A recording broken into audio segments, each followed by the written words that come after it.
Prepare for arrival. Mr. Savage, we're 1 minute out.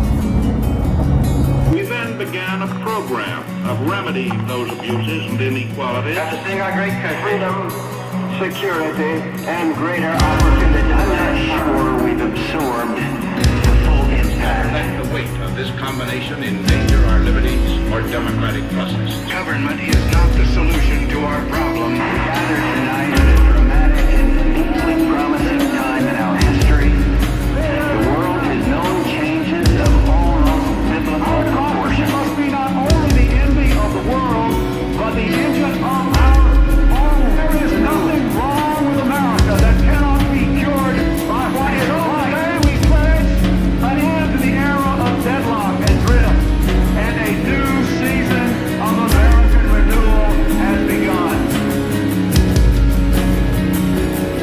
Ask not what your country can do for you. Ask what you can do for your country. Ladies and gentlemen, welcome back to the Social Hand Grenade, the podcast where we don't tiptoe around the truth. We strap it to a brick and throw it straight through the window of political delusion. I'm your host, Tony Savage, and today's episode is one I've been waiting for. Because tonight we're not just pulling the pin. We're blowing the hinges off the entire ideological house the modern left worships. And to help us do that is a man who lived discipline, honor, faith, and courage firsthand, James Breedlove. Marine, Christian, truth teller, and a man who could smell nonsense from a mile away. James is here for one mission, to expose the left's sacred idols, Karl Marx and Charles Darwin, for what they really were, racist, elitist, and architects of ideas that have done more harm to humanity than most dictators. And let's be honest, the left has a strange habit of falling in love with racists, from Margaret Sanger to Woodrow Wilson to Marx himself. If there's a historical figure dripping in prejudice, the modern left movement seems to build a statue out of them. They'll cancel a cartoon frog, but somehow Karl Marx gets a pass. Well, not tonight. Tonight, James is walking us through the receipts, the writings, the quotes, and the worldview, all the stuff the university conveniently forgets to mention while charging kids $70,000 a year to chant slogans they don't even understand. As a Marine, James was trained to face the enemy head on.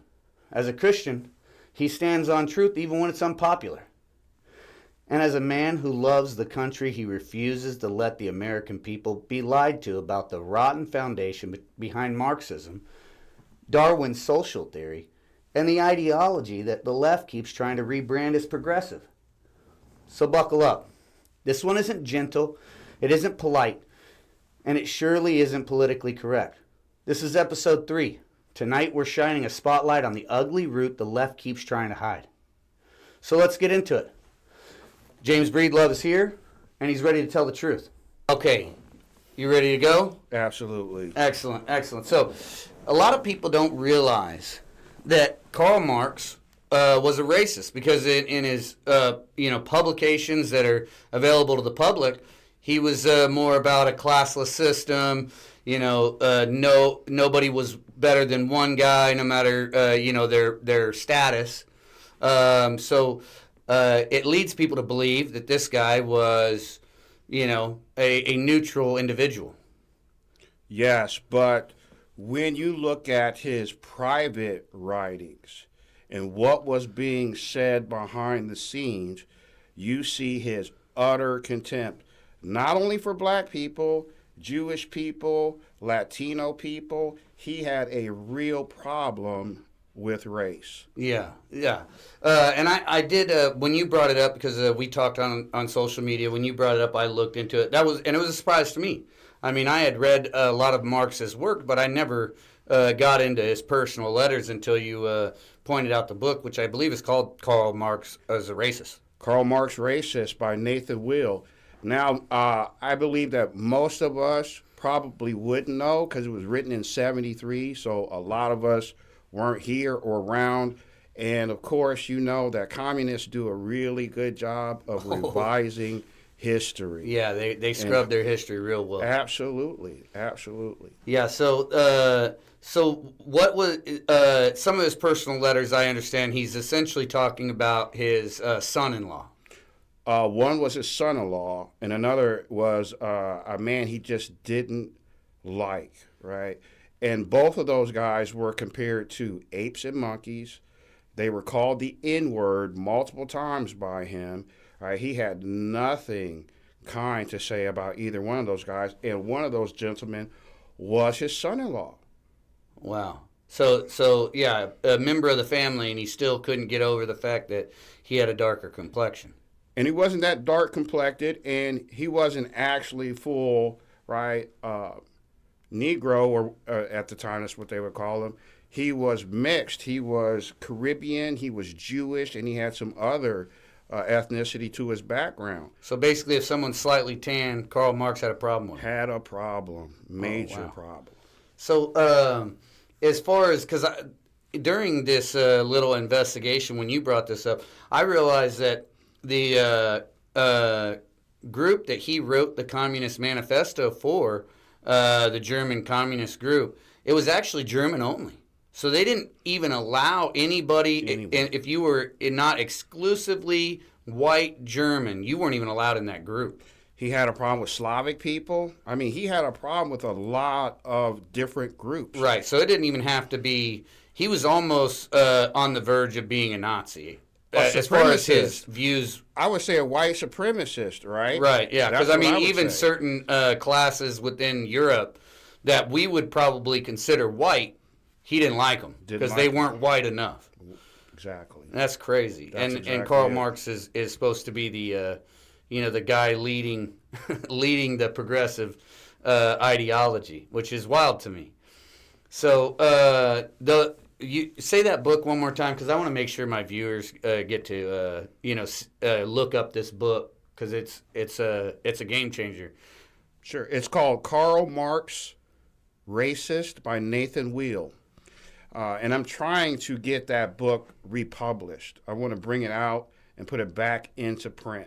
Yeah, absolutely. And actually get out there and start talking about this information. So we talked a little bit before we started rolling, and you brought up the Black Power fist. You see it on the Black Lives Matter. You've seen that, of course. It's kind of iconic, really, with Black Panther movement and basically the revolutionaries of the 60s. You see that constantly. But that's actually not that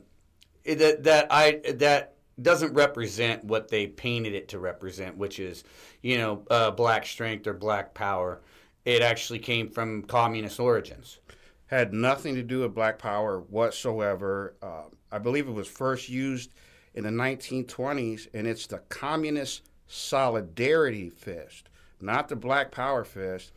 And you see a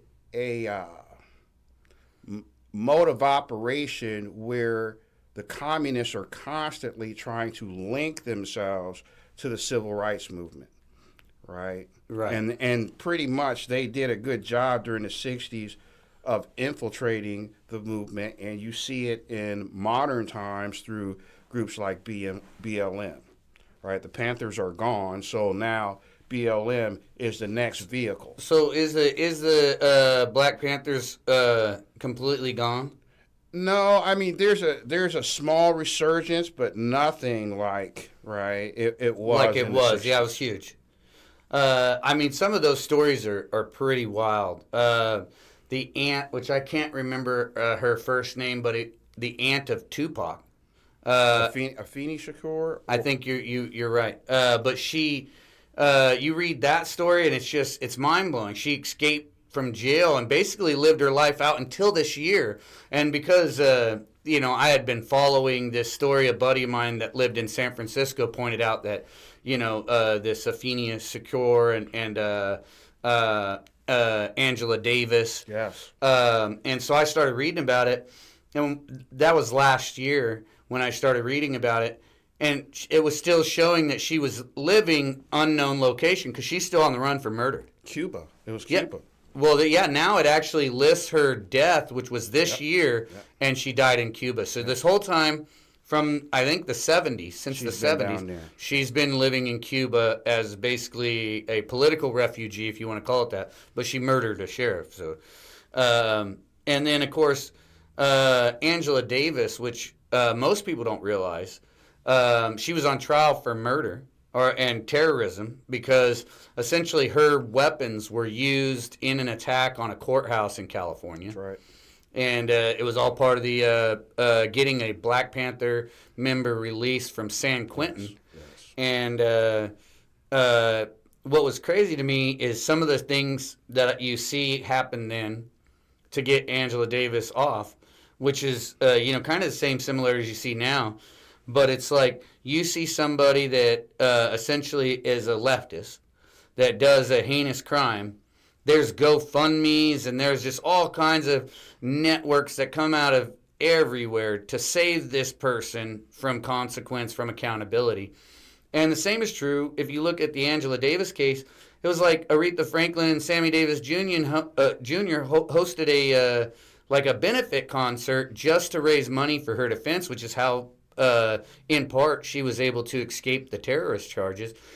And what's wild to me is when you keep following that story, you realize she's now the president of UC Santa Cruz. Yes. So she's in charge of a university in California, and she was a well-known, basically terrorist and Black Panther member, Black Panther operative, and she ran as a vice president to the U.S. Communist Party. Yeah. So obviously no one elects communists in this country, fortunately. But she ran as their vice president, and now she's shaping young minds. And then we wonder why we got such an issue with young people.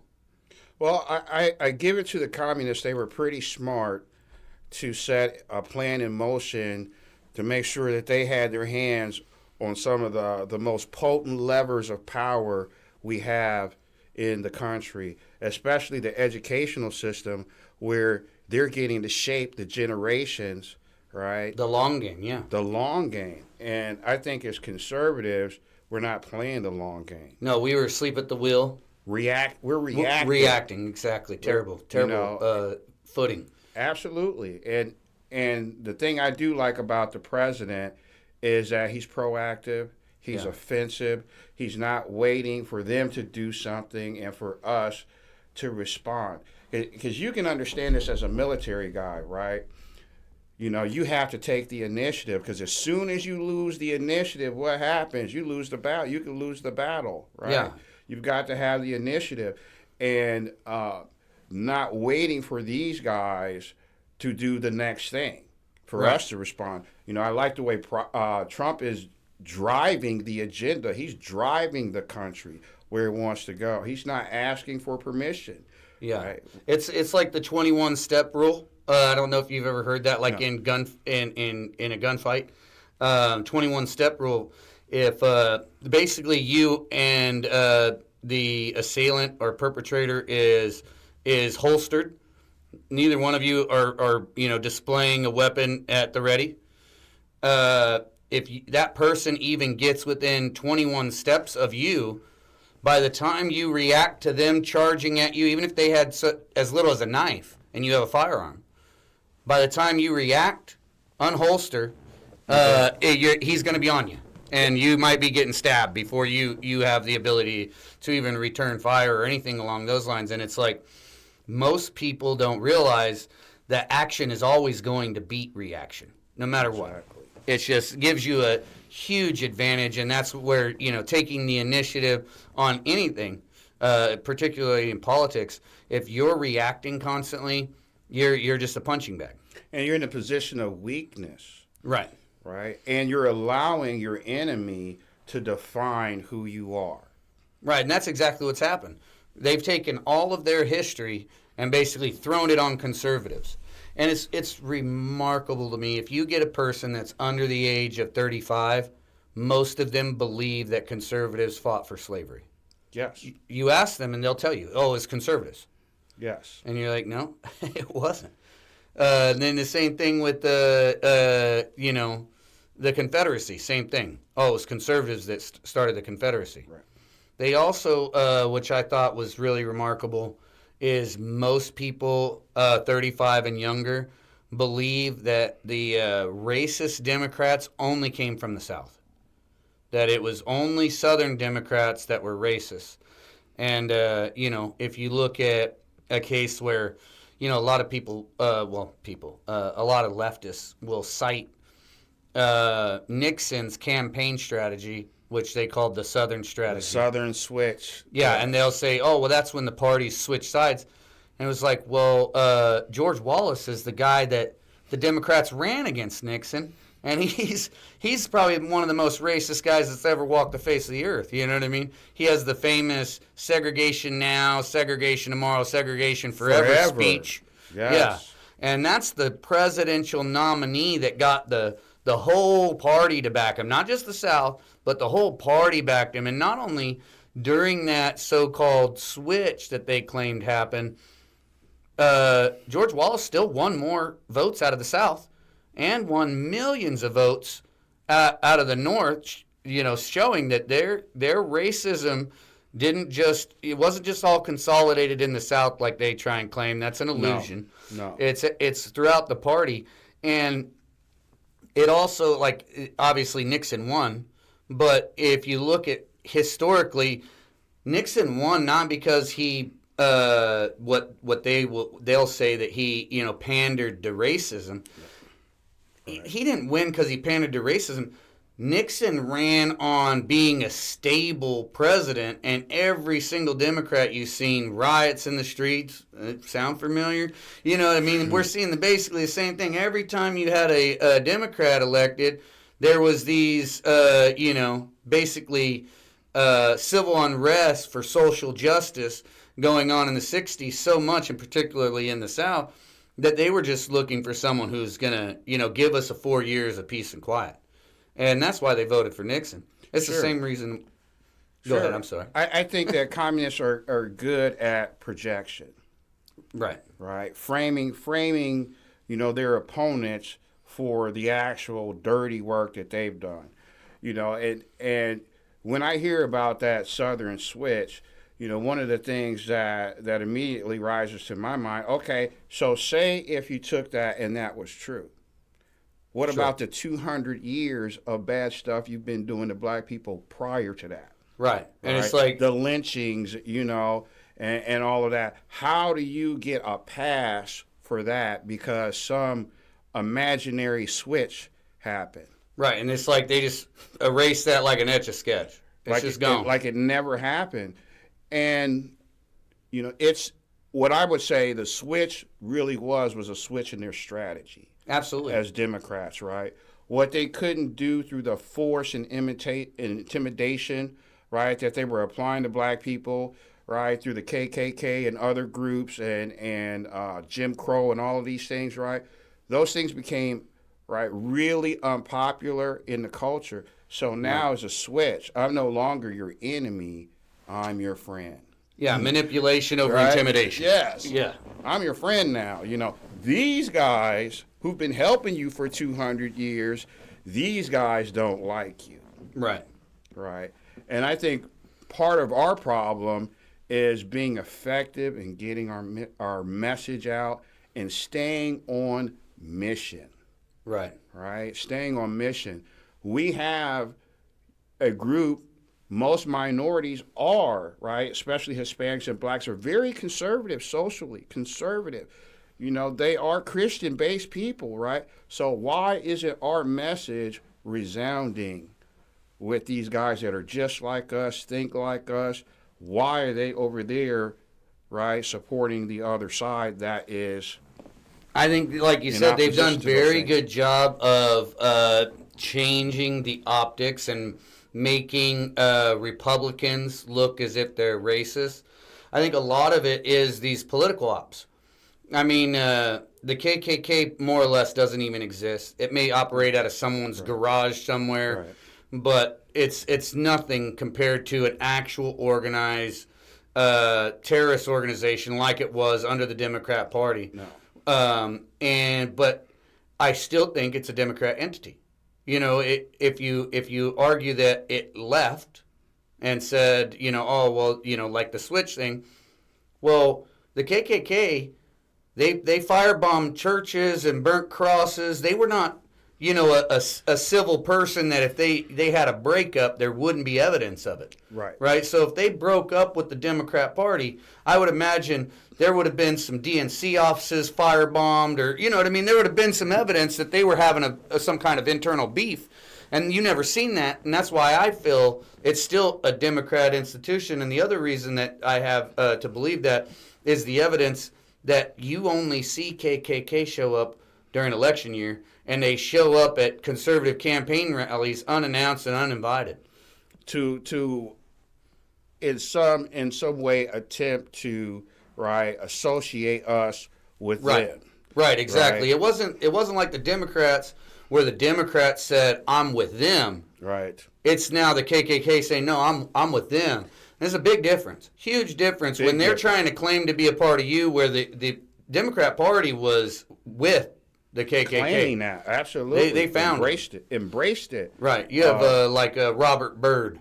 Woodrow Wilson, yeah. right? When they screen Birth of a Nation in the White House, him, John J. Pershing, and D.W. Griffith, right? And where Woodrow Wilson said that it was like writing history with lightning.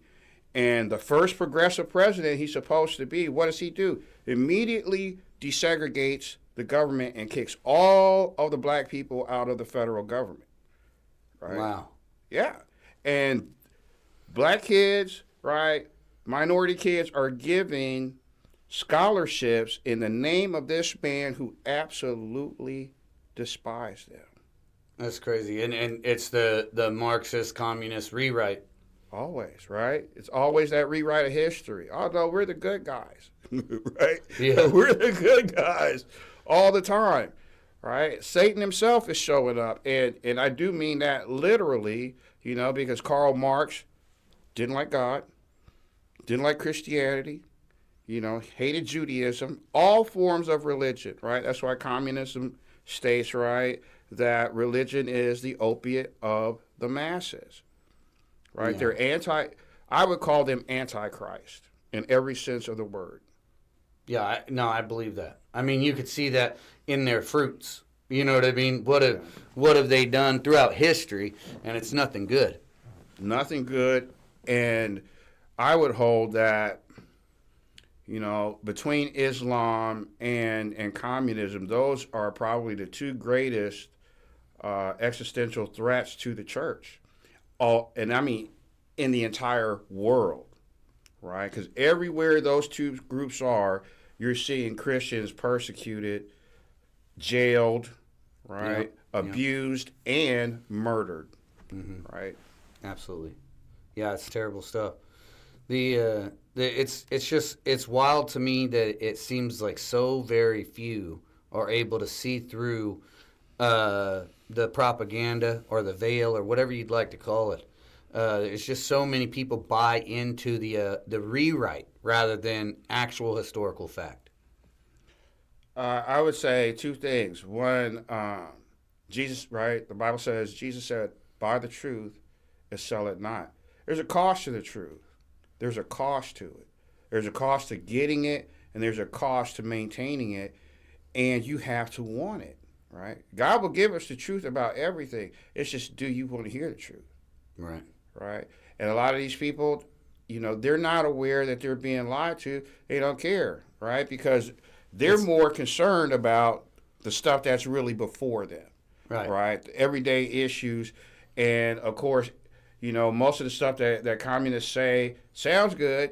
Yeah, it's packaged well. But, in its execution and its long-term, history, it's an absolutely horrific idea. Right. Yeah, it costs a lot of lives.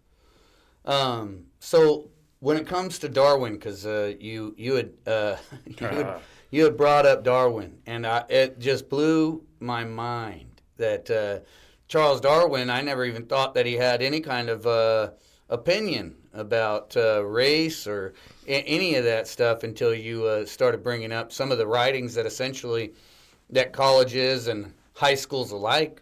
They just choose to not mention that part of his particular findings. So he basically, in his work, where he decided that we evolved from, single cell organisms, that we also have a master race that would eventually take over the planet. Hierarchy, yes. And I believe that was really the whole idea. I just think it was a long way to get to, right, the idea that white people are the pinnacle of, right, human development is really what he was saying. And, I mean, there's other pseudosciences like phrenology, right? They would study the shape of the skull, and that would determine, right, how much intelligence you had and why black people were so inferior, because they would do these measurements on our craniums, yes, and say, well, these guys can't be that intelligent because look at these numbers on the cranium measurements, right? So I mean, even though there's numerous people that will just devastate you as far as if you're comparing intellect. Sure. And they're a lot more pigmented than I am. So, I mean, the whole concept of race really does come from Darwinism. Because you look in the Bible, man, God really doesn't address race and color. Right. It's different religions and identifies and people groups, right? Right. People groups, Gentiles and Jews and that area that sort of that thing. you came from. You're a Amalekite or a Hittite. It had nothing to do. You didn't know what color those people were because God really doesn't. It doesn't mention it. Why? Because the most least important thing about you and I as human beings is the body that we're in, right? We're going to get this body, say if you really max out on your health, right, you get 125 years. That's really good. Right? And that's really great. Your body's going into the dirt. You're never going to see that body again. What color is your spirit when it goes to heaven? No one knows. Yeah, and who cares? And God doesn't care about it at all. And here we are wasting so much energy and time, right, invested in this issue instead of looking at what's really the most important. What are you taking into eternity with you? Yeah, absolutely. Yeah. So, I mean, the least important thing is the wrapping of any gift. So I totally understand that. So what could you look at as far as because when we look at Karl Marx, we could see the Karl Marx racist book. So where would you go to find the truth about Darwin? Where did you discover that, hey, Darwin is not the guy that the high schools and colleges are portraying him to be? The starting point was when I found out that they had shortened the title of the book, right? Okay, interesting. So I think today it reads either The Origin of Species or On the Origin of Species, and that's not the full title, right? So it's On the Origin of Species, right? And then it is By Means of Natural Selection or The Preservation of Favored Races. Get out. No. So they chopped that out. They chopped that out. And once I found that out, that's what piqued my curiosity. I got to take a look at this. Oh, yeah. Why would you hide this? That's crazy. Okay. Right? Why would you hide this? And as I say, I think there are some things that culturally make it difficult for us to put so to speak, a nail in the coffin of racism, and that's one of them. I mean, if you're teaching a scientific theory, right, that undergirds racism, because that's what it does, right? How do you ever eliminate that from a culture without addressing one of the foundational, right, areas that has justified in the minds of many, Right, and what was the because I don't know who the progressive individual is that decided this was going to be what we're going to teach in school. But I mean, I'm confident that they've been running the school system for quite some time. It was the progressive. So why did they choose that? That's a good question. And, and even at higher levels of academia where they should know better, right? Absolutely. They should know better. And yet they did it too. And, I'm going to say with most communists, they're deceptive. I really believe all communists are liars. And I'm not saying it to them personally as a person, but communism lies. It's a bunch of lies. Packaged together, sounds good. Satanic is all get out. Satan is the father of lies. They lie. Can I give you a good example of that? Please. So I went to China in 97. Okay. Right? I was there for the transfer of Hong Kong back to Chinese control from the British. Right? So I'm looking at the Chinese doing, for instance, tax relief, right? Tax relief to do what? Stimulate the economy. So here's the world's largest communist economy, right? Stimulating its economy through tax breaks, but yet we have the communists in America, right, saying it doesn't work. Right, tax breaks don't work. So who's telling the truth? Who's in power? The communists don't have to lie anymore, right? Yeah. Because they're in power. They can say, yeah, this really does work, right? But the guys in this country, they're not in power, so they're saying it doesn't work. It does work. China's doing it. Right. And I think they're more dedicated to communism than the guys here in this country. Right. Well, I think the mechanism for communism, Marxism in this country is not necessarily even the social or economic impact of communism or Marxism. I think it's the driving force of overthrowing the government. They want to Absolutely overthrow the government. It's essentially just like if in business or in sales, your goal stays the same. If you're doing something to get to that goal and it doesn't work, you got to abandon what you're doing. You got to adopt a new strategy. But the goal stays the same. And if you look at the transition during that 60s, 70s time frame, what you've seen is that the Confederates, and that's why I call my book the Neo-Confederates, because it's the new Confederates, they literally decided that, hey, this blunt force trying to drive racism down the throats of people is not working. The people have essentially uprose against it. So let's go into a kind of a divide and conquer. And they adopted this Marxism communist plan, which is still the same goal, overthrow the Union. Absolutely. And I think that's what we see today. And like you said, they were very smart in implementing their new tactics. They got straight into the schools.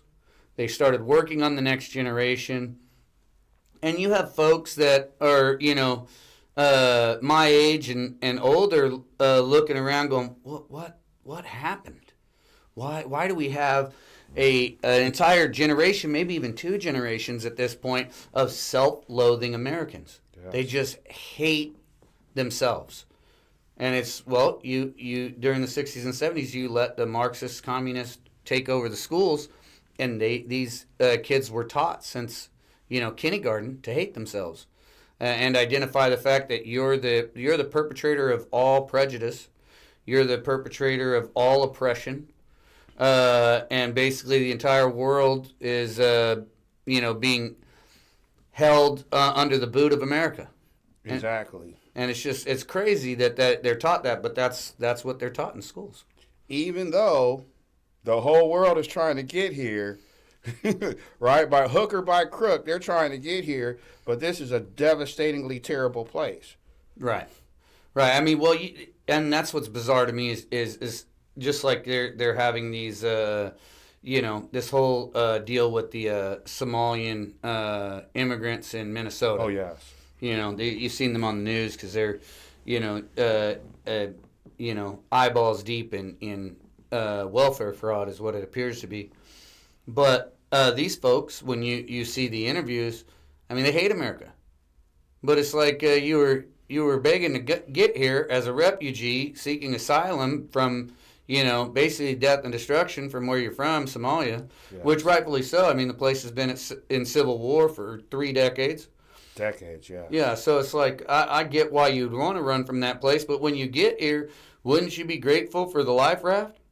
Not trying to poke holes in it? You would think that you would appreciate us opening our doors. And, for me, it's like somebody breaking into your house. You come home and find a burglar in your house, right? I want you out of my house. No, not only no, I want you to take care of me. I want you to feed me, clothe me. I'm not going to pay you any rent. I'm not going to contribute. And you're going to have to get a better couch because this one ain't comfortable enough. That's exactly right. I get now why, for instance, President Obama named his book The Audacity of Hope, because I feel like that is what the progressive, communist, socialist, whatever you want to call them in this country, have been operating with, is audacity. Right. Just raw, what they did to President Trump during his first term, and they were basically allowed to get away with for whatever reason, right? What do they come back and do after that? They come back and steal a presidency.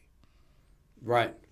I think, when you look at it, that is almost their shield. It's like, it's too ridiculous to be true.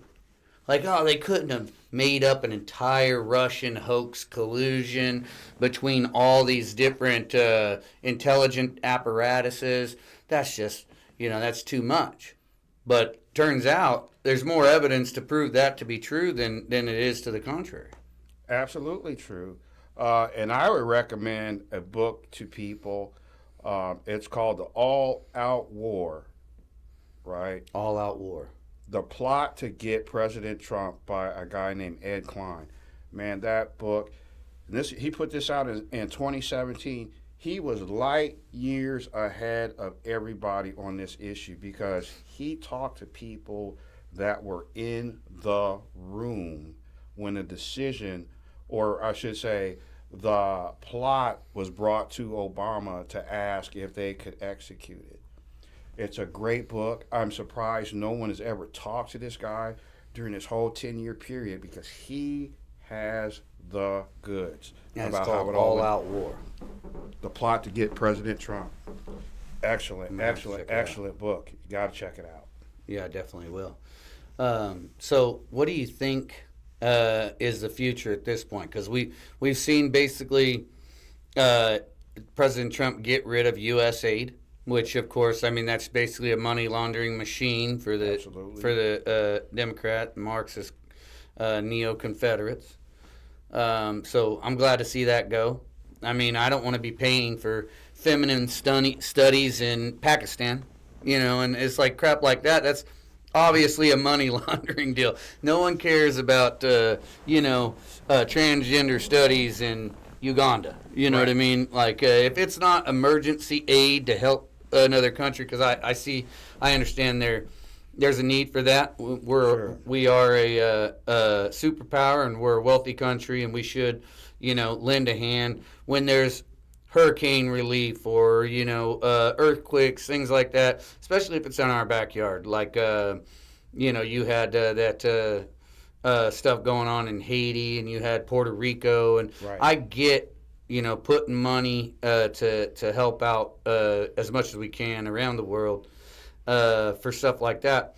But when it comes to like ridiculous things, obviously, I know that's money laundering. I believe it is. I absolutely believe it is. And same thing with Planned Parenthood. Oh, yeah. Well, that's another one. I think Planned Parenthood, absolutely. Most people don't realize about Margaret Sanger and the beginnings of Planned Parenthood. Very racist stuff. She was invited to the women's conference for the KKK in the 1920s. And then, even in her own writing, some of her writings, like in her autobiography, I believe she said one of her main goals was to sterilize the undesirables. Yes. It's like, who's the undesirables? I'd hate to be categorized as the undesirable with her in charge. Well, and you also see, right, those policies carried out in Nazi Germany. Right. Euthanasia, right? Right. To get rid of the unfit, the Catholics, the blacks, the people with any kind of mental disability or physical disabilities, right? And of course, for Sanger, it was also population sanitation, right? And again, this is, right, Darwin and the survival of the fittest. They're trying to influence and be that natural selection. And be the natural selection. We're going to determine who is and who isn't the fittest. And, the fittest are eventually, right, going to take over everything. And these subhuman, right, barely human people, we're going to wipe them out at some point in the future. What's crazy to me is if you look at Margaret Sanger's work, you look at right after she attended the KKK conference, she starts what she called the Negro Project. Yes. Which is offering free abortions in black neighborhoods. And even in her letters, she's talking about, how they need to have a person of color working the front so that no one finds out what they're doing. And to me, it's very apparent. This was a brainchild of the KKK. She went to the conference, and then all of a sudden, boom, she's implementing this new plan, and it's free abortions in black neighborhoods. I feel like that there's more to what they discussed at that conference than we know about. Sure. But eugenics as a science, right, kind of preceded those guys, right? They were on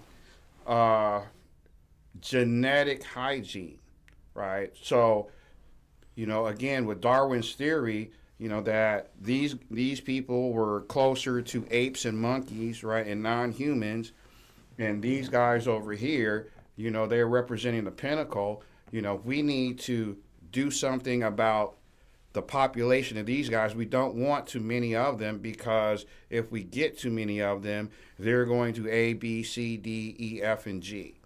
So we got to control the population. And they've been effective at doing it. I think there was a census around 1866 or somewhere where black people were 14% of the population at that time. Fast forward to 2025, we're still 14% of the population. Right. And that's the thing that's bizarre is it's same thing. You're talking about the goal never changing. Goal never changing.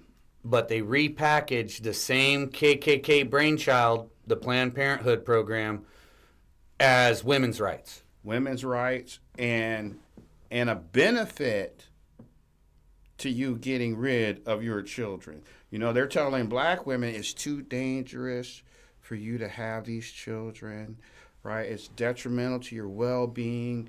It's better that you get rid of your children. Right. That's, outstanding.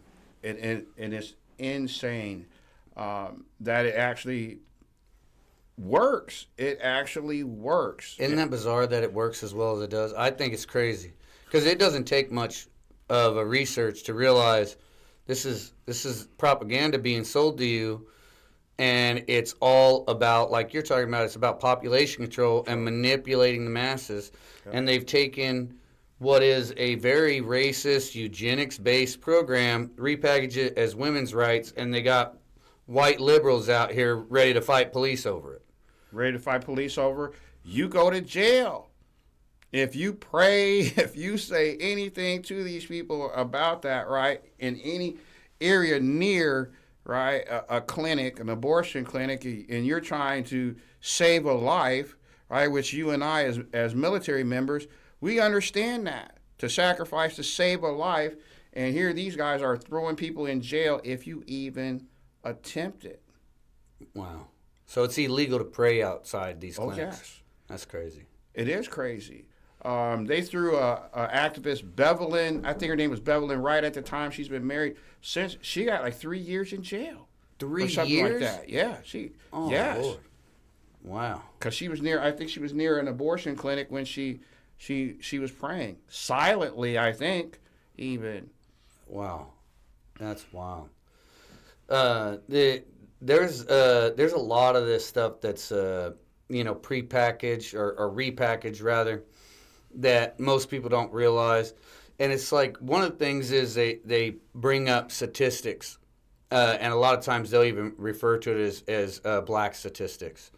And it's like, I pointed this out even to a friend that brought it up, because they were talking about Chicago, and they're talking about murder rates. And it's like, well, the murder rate's this high in black communities, and then in other communities it's this high. And, trying to insinuate that, it's black people have a problem with, killing themselves at an alarming rate. And what I love to point out, and most people have no idea about, is Dallas. So Dallas, the mayor there, because in any kind of work, you always do what they call a split test, right? Okay. So if you have, let's say you have 20 salesmen, and you're selling a product, and you think if we change this, it'll increase sales by X amount. Okay, well, we're going to take 10 of them. We're going to implement that new strategy, right. And the other 10 is going to stay on the old strategy, and we're going to split test them and see which one outperformed the other, right? Because then it wasn't just a market change or anything like that. It was actually your strategy that made a difference. In politics, we don't really have a whole lot of pure split tests, but in Dallas, the mayor changed. Same mayor, but he changed parties. He was a Democrat. They pressured him to close down Dallas during COVID. He wasn't with that. He was, nope, we're opening back up just like the rest of Texas, because the rest of Texas is open. I'm not going to close down Dallas. So all that pressure made him want to change parties, and he changed parties, and he started implementing conservative principles in Dallas. Well, the percentage of black population in Dallas didn't change. Right. But you see in those neighborhoods 20% decrease in crime. Sure. And it's like, these are not actually black statistics. These are Democrat statistics. It just so happens that unfortunately black community votes for Democrats at an alarming rate. It's not that these statistics are owned by them. They're owned by Democrat policies. And people just don't. It's like, to me, that's one of the things that it's shocking to me that no one talks about. Well, I think that's where we have to do a better job in getting our message out, staying on message, and staying on mission, right? And getting this information out, because I feel that a lot of what's done, right, by the progressives or socialists, when it blows up, right, what do? They run and blame racism. They don't say, we tried a socialist policy over here and it blew up.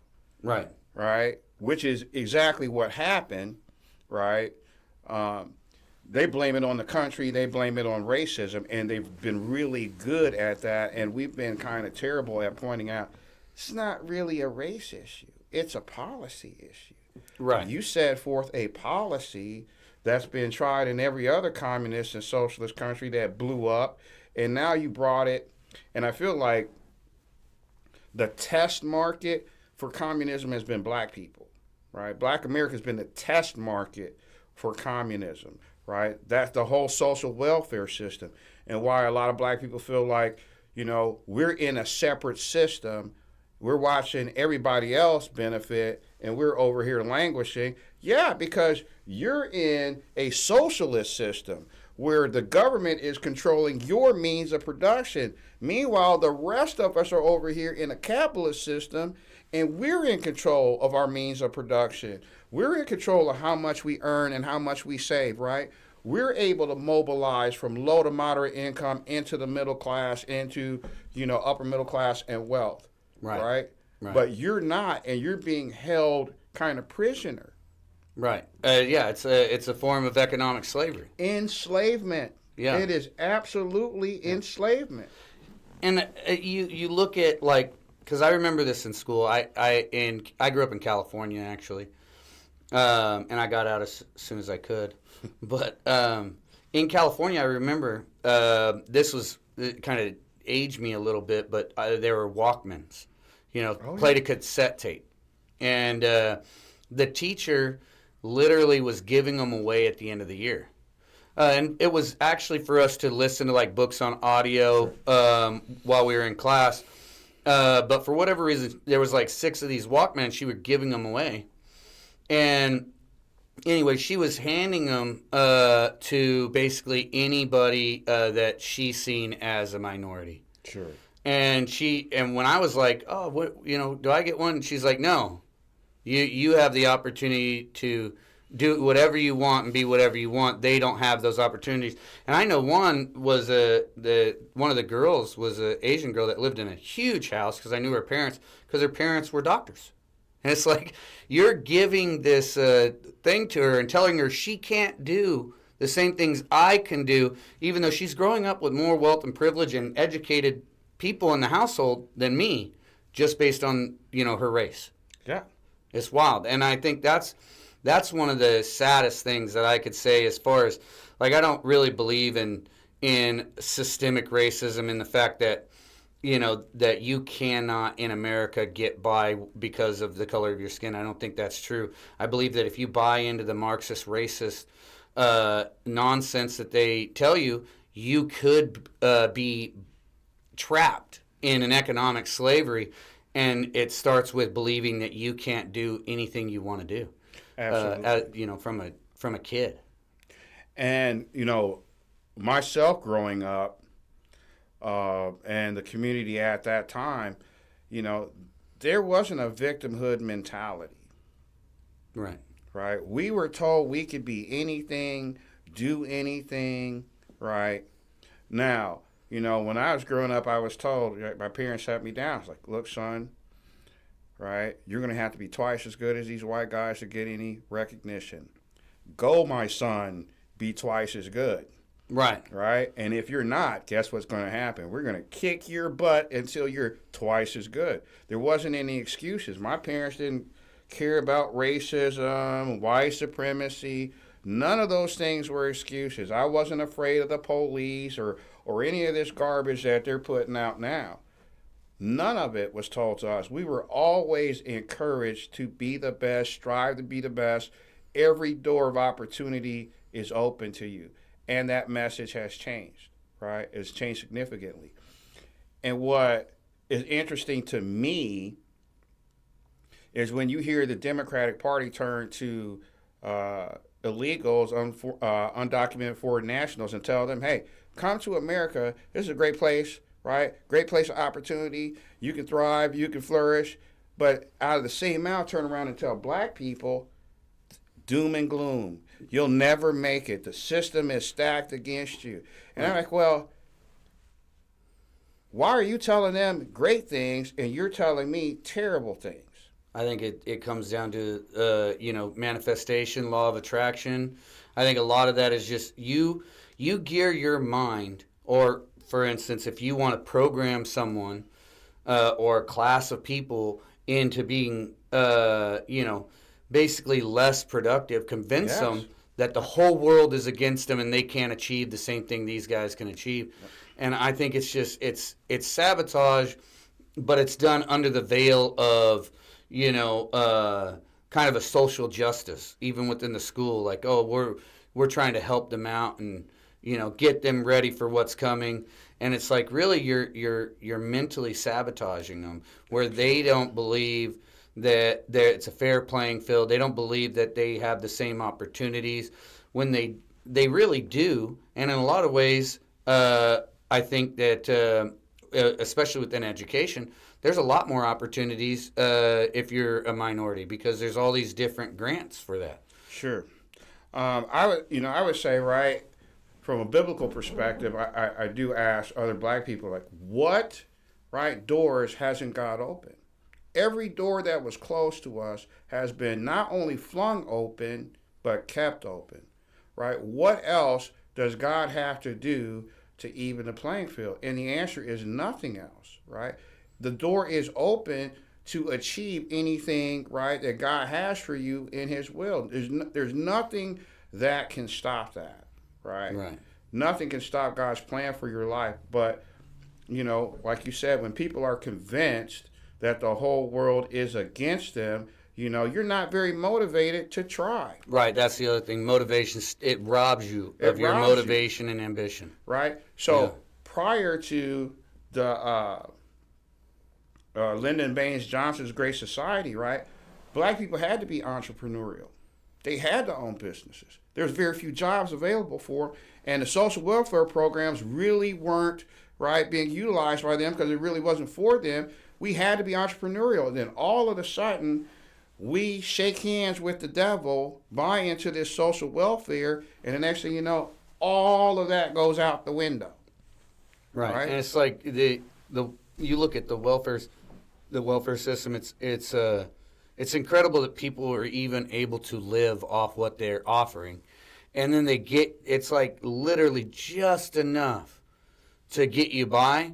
And then same thing. It kind of robs your motivation. It does. You're able to put a roof over your head. You're able to put food in your belly, and you know that maybe that's my lot in life. Right. Because how do you see the light at the end of the tunnel? Right. Yeah. When every time you're taking a look, somebody is bringing another layer of darkness. This is against you. This is against you. But the evidence that that's not true is surrounding us, right? Well, one of the things I say, every year there are new black and brown millionaires being made. Absolutely. Baseball draft, right? And this is just one sector, right? This is not the whole thing, but just one sector. You know, sports and entertainment. Millionaires are made every single year. Black millionaires, right? We've got millionaires, billionaires. We've got everybody. Captains of industry. We got a president. Everything that was closed to us is open. There's no reason for, us to be focused on, I'm not getting ahead because of my racial identity. Because that has very little to do with anything anymore. Right. I will say 100%. I've been in, so I joined the Army in 2001. I was 17 years old. My dad had to sign the paperwork for me. And I was in for 6 years. I got out in 07. And from 07 till now, I've always owned my own business. I've I've built and sold multiple businesses. And as a part of that, I've done very well for myself, but I've also met people who are doing phenomenally better than me, and of all backgrounds and all races. And what I find is the common denominator has nothing to do with the color of skin. It has to do with their work ethic. Every single guy or woman that is just completely blowing me out of the water as far as what they're able to accomplish in business is they're working night and day. Yeah. They're I hate to use the word workaholic because it has a negative connotation. I really respect their grind, but that's what it is. It's when I've been with friends that are like this that are doing much better than me, and you sit there on vacation. They don't stop. They're on their computer. They're answering phone calls. It's like, dude, we're at the lake. You know what I mean? But they don't stop. They don't ever stop. And it's like if you have a grind like that. It doesn't matter if you're a woman. It doesn't matter if you're, black, white, Asian. Doesn't matter what your religious background is. If you have that grind and that motivation, you're gonna get it. Absolutely. And I think that's a shame that most young people aren't taught that. They need to be taught that. And not only not taught it, but will have successful black people, successful minorities, get up and tell them, well, the system's stacked against you. Well, then how the heck did you get where you're at? Right. Why aren't you telling these kids, let me take you on the path of success that I travel? Right. Let me show you the way.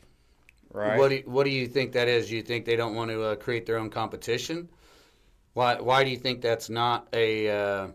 Because that should be, in my opinion, that should be the movement, right? Not communism, but that should be the movement. Every single millionaire, billionaire that got to where they're at, let me tell you how I got here. And they do, right? We have library books full Our library is full of books, right, with millionaires writing how they made it, billionaires writing how they made it, Sure. and how you can do it. Access to that information for free, the internet for free. I would say that a lot of the kids, you know, in inner city America, they're just not exposed. Mm-hmm. Right? They're just not exposed. You know, fortunately, God was with me where I was exposed to different ideas. I was exposed to different things outside of my environment. When I played sports, for instance, I played Little League for 8 years. You know, a few of my coaches were attorneys, right? So I was getting some outside exposure and saw that there were other things that were possible than what I was seeing on a daily basis. And I think probably that's a really good place for us to begin. Let's go in and say, brother, I'm going to help you. Right? I'm going to help you escape this system. I'm going to give you some information and some tools, and I'm going to stand here with you. And I'm going to walk you through this. Because, for instance, if we did a split test, like you were bringing up, right? Take a group of people. Okay, we're going to do it the conservative, capitalist way, and you take 10 people and you're going to do it your socialist, communist way. And let's see at the end of this where your people are and where our people are. Right. Right? And when our people are in houses, businesses, team stable capitalism. jobs, right? Flourishing families, where are these guys going to be? Yeah. Same place, right? Doing what? Complaining about the same garbage, going nowhere. Right. And I think that's what we need. We need to show the rest of the world our stuff works. It works in the boardroom. It works in the suburbs. It works in the hood. It works everywhere. All you got to do is work. Yeah. Well, I tell that to young people all the time. The best plan doesn't work if you don't. If you don't work it, you don't work it. It could be the best plan. It's not going to work if you don't. So I agree with that 100%.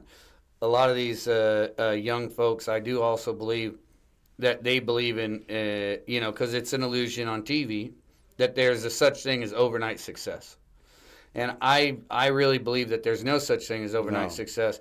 Even when you seemingly see that in a celebrity where they came out of nowhere with this one hit song, or, all of a sudden they popped up on this TV show and you start to recognize them, or, their social media or YouTube blew up, that person had been working at that for quite some time. Right. That's not overnight. Even in athletes, there's a lot of, late night practices and so on and so on. Absolutely. And I think that's where people get discouraged is they don't realize it's like working out. You got to be consistent. You got to endure the suck for a long time before you see the results.